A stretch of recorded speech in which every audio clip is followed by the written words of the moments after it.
नमस्कार दोस्तों, हर हर महादेव। वापस से मैं एक कहानी लेके आया हूँ आपके पास, सनातन सागास की। काफ़ी टाइम हो गया है, मेरे ख्याल से 2-3 महीना हो गया है, तब से वीडियो नहीं बनाया मैंने। अभी एक वापस वीडियो बना रहा हूँ आप लोगों के लिए, ताकि आपकी नॉलेज सनातन धर्म के प्रति उजागर रहे। और मेरे चैनल को प्लीज़ लाइक और सब्सक्राइब कर दीजिए। थोड़े मेंबर्स बढ़ेंगे तो मुझे सपोर्ट मिलेगा, आप सब लोगों का प्यार मिलेगा। तो मैं शुरू करता हूँ ये कहानी है भगवान शिव से रिलेटेड अगेन।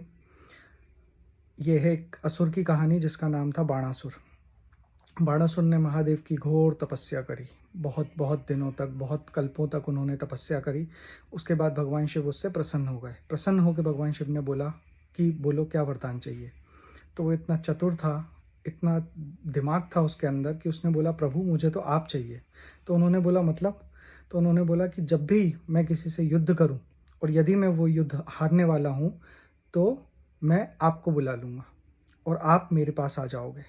तो बाणासुर की ये बात सुन के महादेव ने बोला ठीक है, क्योंकि वो तो सर्वशक्तिमान हैं, शक्तिशाली हैं, वो तो अपने भक्तों की हर इच्छा को पूरी करते हैं। तो उन्होंने बोला तथास्तु।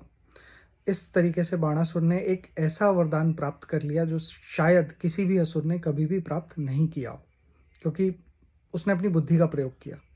अब बाणासुर युद्ध पे युद्ध करे जाए, युद्ध पे युद्ध करे जाए, जीते जाए, और जो युद्ध वो जीत ना पाए तो वो भगवान शिव का आह्वान करें। और भगवान शिव ने क्योंकि उसे वरदान दिया था तो उनको आना पड़ता था। और जब उनका शत्रु भगवान शिव को देखता था तो वो सोचता था कि स्वयं महाकाल से कौन ही लड़ पाएगा।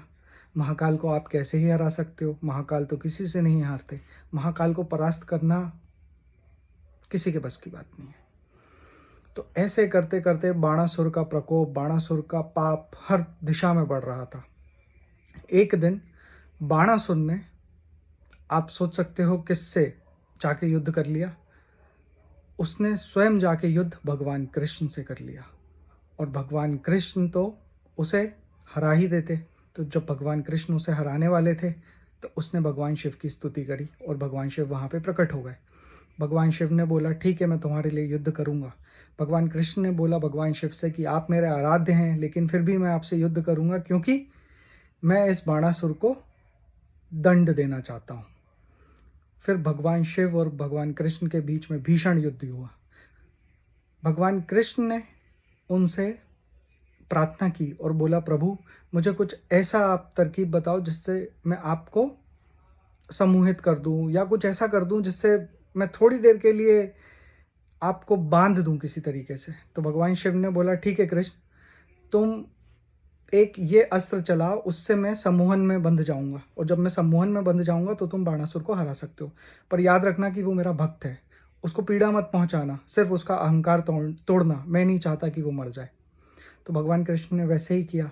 भगवान शिव थोड़े से सम्मोहन में चले गए और वही मौका पाते वो सीधे बाणासुर के पास गए और एक एक करके उसके हाथ काट दिए। जब बाणासुर के काफ़ी सारे हाथ कट गए तब बाणासुर को समझ में आई कि उसने कितना भयानक पाप किया है।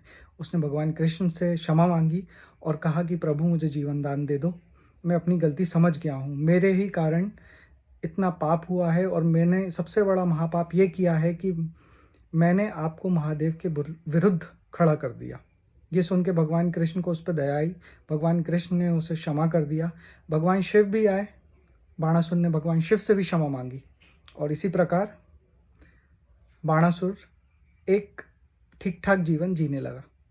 तो दोस्तों, यही है आज की कहानी जो यहाँ समाप्त होती है। प्लीज़ चैनल को लाइक करें, सब्सक्राइब करें। धन्यवाद। ओम नमः शिवाय।